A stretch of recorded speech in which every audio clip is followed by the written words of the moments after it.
Bonjour, je vais vous parler du DNI et du COP. Ce tutoriel est destiné aux utilisateurs qui ne sont pas forcément frigoristes.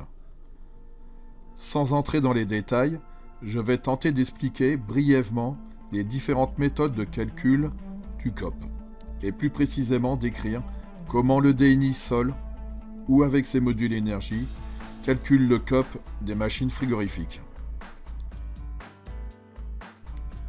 Le COP est un coefficient de performance énergétique. C'est le rapport entre la puissance frigorifique produite pour faire du froid et la consommation énergétique consommée pour produire ce froid. Plus la valeur du COP est élevée, meilleure est la performance énergétique. Sur une installation frigorifique, il y a plusieurs leviers pour augmenter le COP en dehors de la conception de la machine. C'est bien régler son installation pour produire le plus de froid possible, tout en faisant baisser au mieux sa consommation énergétique. Mais que mettons dans la puissance consommée ? L'élément indispensable est la consommation électrique du ou des compresseurs. C'est le strict minimum pour obtenir un COP. Ce COP est une première information sur la performance de l'équipement. Mais dans la majorité des installations, ce n'est pas suffisant. Car il faut également intégrer le condenseur. Le condenseur est refroidi à l'aide de ventilateurs, et ces ventilateurs doivent être intégrés dans le calcul du COP.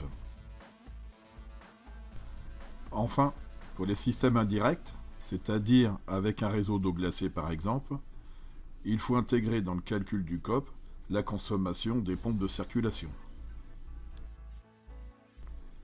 Nous allons voir maintenant deux méthodes permettant de calculer le COP des compresseurs.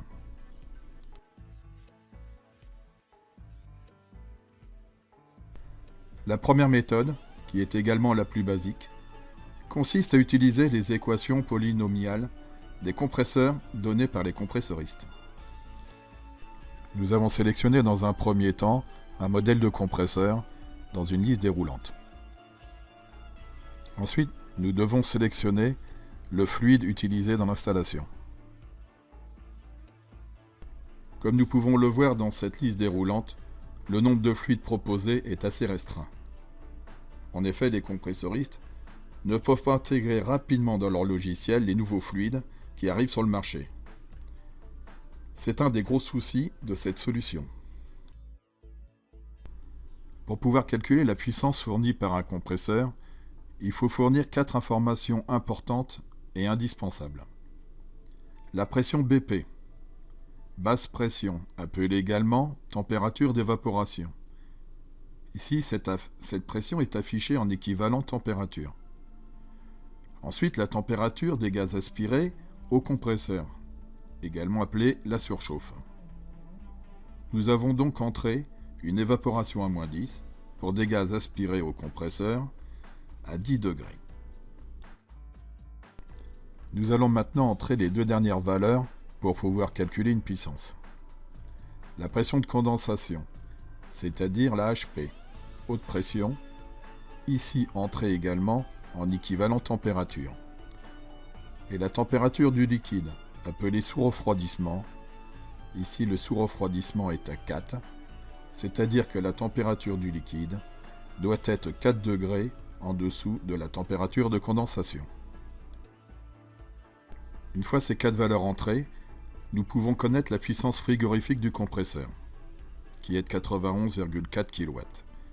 La puissance absorbée, de 32,8 kW, c'est-à-dire la puissance consommée pour produire le froid, et le COP du compresseur. Ce COP est à 2,79. C'est, comme nous l'avons vu précédemment, le rapport de la puissance frigorifique sur la puissance absorbée. En théorie, il serait possible de calculer ces puissances avec les équations des compresseurs. Il suffirait d'avoir un capteur de pression sur la BP, un capteur de pression sur la HP, ainsi que des sondes de température pour mesurer la température des gaz aspirés et la température du liquide. Je vais faire varier à la hausse dans un premier temps le surrefroidissement liquide et ensuite à la baisse. Vous pourrez ainsi constater l'influence importante de la température du liquide sur la puissance frigorifique et sur le code du compresseur.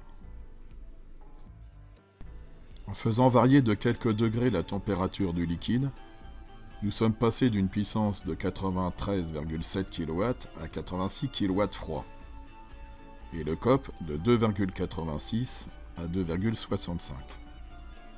L'influence de la température du liquide sur la puissance frigorifique est d'une extrême importance.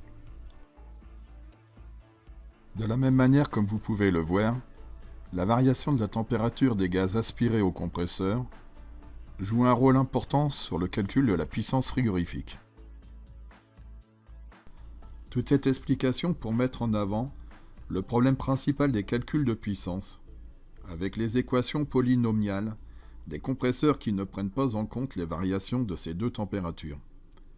En effet, les constantes des équations sont données pour des conditions bien précises, et selon une norme qui permet de comparer les compresseurs les uns par rapport aux autres.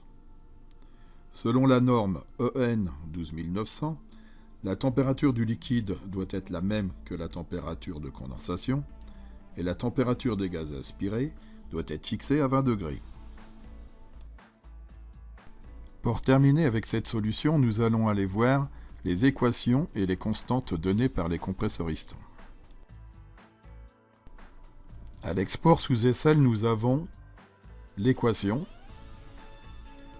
une série de 10 constantes qui permet de calculer la puissance frigorifique, la puissance absorbée, l'intensité, le débit massique. Seules les deux premières sont importantes. Les variables sont au nombre de 2 seulement. Nous avons la température d'évaporation et la température de condensation, toutes deux mesurées à l'aide de capteurs de pression. La température de surrefroidissement est bloquée à 0 K, c'est-à-dire à la même température que la condensation. Et la température des gaz aspirés est, elle, bloquée à 20 degrés. Bref récapitulatif des problèmes liés à cette solution. Il y a autant de séries de constantes qu'il y a de compresseurs et de fluides. Chaque nouveau compresseur devra intégrer la base de données. Pour chaque nouveau fluide, il faudra attendre la mise à jour des compressoristes.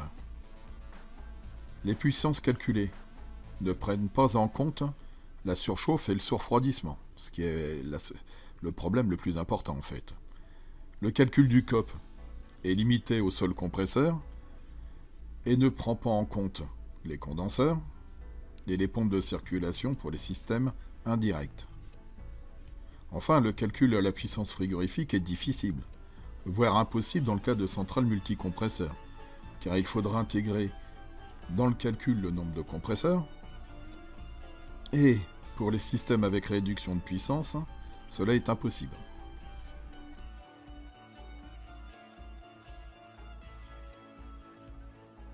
L'autre solution que Matelex a retenue et intégrée dans le DNI est le calcul thermodynamique de tous les points du diagramme enthalpique. Cette solution est difficile à intégrer dans un système embarqué, car les calculs sont complexes. Mais une fois cet obstacle franchi, les possibilités sont immenses. Nous allons voir cela. Il y a autant de diagrammes enthalpiques qu'il y a de fluides. Le DNI intègre plus de 70 fluides, y compris les plus récents comme les HFO, mais également le NH3, le CO2 et même le R600. Sans compter les fluides qu'il est possible de créer directement dans le DNI en réalisant des mélanges de réfrigérants existants, et ce, jusqu'à 6 mélanges possibles. Voici à quoi ressemble un diagramme enthalpique, également appelé diagramme de Mollier. Nous avons en ordonnée les pressions absolues en échelle logarithmique et en abscisse les enthalpies. L'objectif du DNI est de connaître les enthalpies en tout point du cycle thermodynamique afin de calculer les puissances. Les enthalpies sont calculées en kJ par kg de fluide véhiculé dans le circuit frigorifique. Le DNI, à partir de ces mesures réalisées sur la machine, va tracer le cycle de la machine. Pour le premier point, qui est la seule exception, nous avons deux possibilités. Soit le DNI est seul, donc pas raccordé à un module énergie, il ne peut donc pas calculer la basse pression et la surchauffe. Celle-ci est déterminée par des consignes enregistrées dans le DNI. Deuxième solution, le DNI est équipé d'un module énergie. Alors, à partir de ce module, nous pouvons mesurer la pression BP, la pression d'évaporation, ainsi que la température des gaz aspirés. C'est cette partie que nous allons commencer à tracer. Imaginons que le DNI mesure une pression, BP, basse pression, correspondant à une température d'évaporation de moins 10 degrés. Température d'évaporation correspondant à une centrale positive. Le DNI va tracer une droite appelée isobare. Cette zone que nous venons de traverser est l'évaporateur ou les évaporateurs pour les installations multipostes. Le point tracé, que nous appellerons point 0, est la sortie de l'évaporateur. Et le tracé va entrer dans une zone 100% gazeuse après le point 0. Au point 0, la température des gaz est égale à la température d'évaporation, c'est-à-dire moins 10 degrés. Mais nous l'avons vu précédemment, les gaz subissent une surchauffe, que le DNI est capable de mesurer et que le module énergie mesure à l'aide d'une sonde de température. Nous allons imaginer que cette température est de 10 degrés, à savoir que cette température dépend du réglage des détendeurs essentiellement. Le DNI va donc suivre maintenant la courbe des isothermes depuis la température des 10 degrés sur une ligne horizontale dans un premier temps jusqu'à la zone des 100% gaz pour ensuite suivre une courbe bombée dans la zone surchauffée. Le point d'intersection est l'entrée des gaz aspirés au compresseur que nous appellerons point numéro 1. Le DNI va maintenant tracer la courbe HP, haute pression, mesurée à partir de son capteur. Cette courbe, comme la précédente, part des pressions en ordonnée pour suivre une ligne horizontale isobare. Le tracé va s'arrêter dans un premier temps en limite de zone 100% liquide qui correspond à la sortie du condenseur. Nous donnerons la valeur 5 à ce point. Comme nous l'avons vu précédemment, la température du liquide peut être et surtout doit être inférieure à la température de condensation. Cette valeur est appelée sous-refroidissement liquide, mesure que le DNI réalise à l'aide d'une sonde de température. La température de condensation dans notre exemple est à 40 degrés. Nous avons imaginé un surfroidissement liquide de 5 degrés, ce qui permet au DNI de tracer la courbe isotherme des 35 degrés. Vous remarquerez qu'une fois la zone 100% liquide franchie, la trajectoire de la courbe suit un tracé vertical. Contrairement à la courbe isotherme de la zone 100% gaz qui avait suivi une forme bombée. Nous allons donner la valeur 6 à ce point.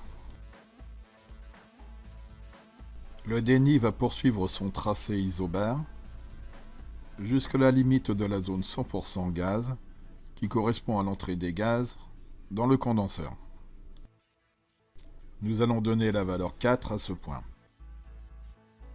Le DNI va maintenant tracer la compression du compresseur. Cette compression démarre à l'aspiration du compresseur en point A pour suivre une courbe isentrope. Courbe qui correspond à une compression parfaite, dit isentropique. Nous allons donner la valeur 3 au point d'intersection de fin de compression isentropique. Mais comme le compresseur parfait n'existe pas, le DNI va calculer son rendement isentropique, qui est lié à différents paramètres liés au fluide, son facteur de compressibilité, mais également au type de compresseur, au taux de compression, etc. Le DNI va calculer et tracer ce dernier point, que nous appellerons 2. À partir de ce point 2, le DNI va calculer la température des gaz en fin de compression, en suivant la courbe isotherme, bombée en zone surchauffée puis horizontale en zone mixte, pour nous donner, dans l'exemple, une température de 70 degrés. Connaître cette température a une importance pour Sentinel quand il s'attachera à réaliser des expertises automatisées. En effet, une température trop importante est nuisible pour la longévité du compresseur et pour les performances de lubrification des huiles.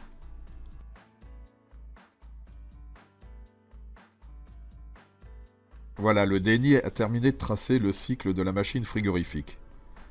Il a calculé tous les points. Il va pouvoir maintenant s'occuper du calcul du COP dans un premier temps. Pour réaliser ce calcul, le DNI va aller chercher les enthalpies. Ces enthalpies sont affichées en bas de l'écran et sont exprimées en kilojoules par kilogramme de réfrigérant.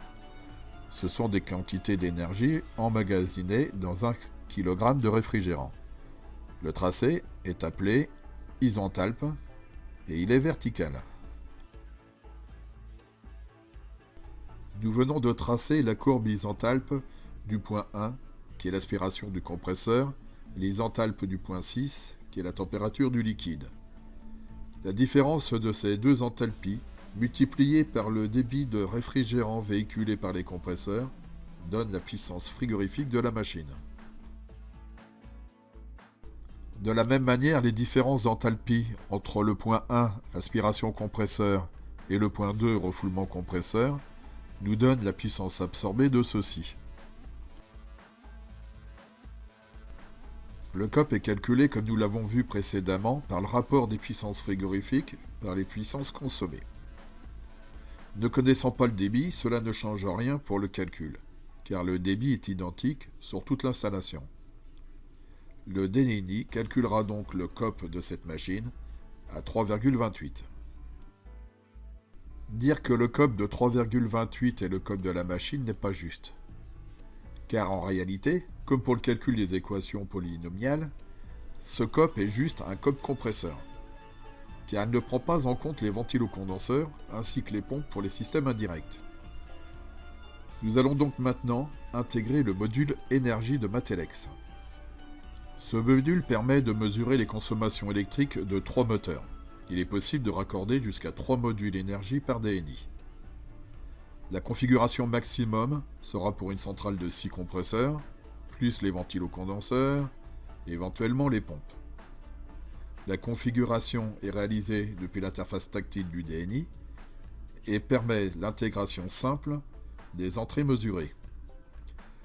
Le DNI cumulera les puissances consommées, quelles que soient les régulations de puissance des compresseurs, permettant ainsi à s'adapter à tous les cas de figure. Voici par exemple l'intégration dans une armoire électrique de 2 modules énergie. Revenons maintenant au diagramme enthalpique. Admettons que les modules énergie donnent au DNI une puissance absorbée de 159 kW pour l'ensemble des compresseurs. Il est facile maintenant de calculer le débit massique de l'installation, soit à peu près 4 kg de réfrigérant par seconde. Maintenant que le débit massique est connu du DNI, et qu'il connaît également les différences d'enthalpie entre le liquide, point 6, et l'aspiration, point 1, le DNI va calculer la puissance frigorifique. Maintenant, le DNI connaît toutes les puissances, y compris les puissances consommées par les ventilateurs du condenseur et éventuellement des pompes. Il va ainsi calculer le COP machine en intégrant les consommations auxiliaires. Toutes ces informations sont stockées dans le DNI toutes les 3-4 secondes et envoyées toutes les nuits à Sentinel. Sentinel pourra ainsi gérer et tracer des courbes à la demande. Bien sûr, les puissances sont également stockées sous forme horaire et peuvent être comparées à d'autres mesures, comme la température extérieure par exemple.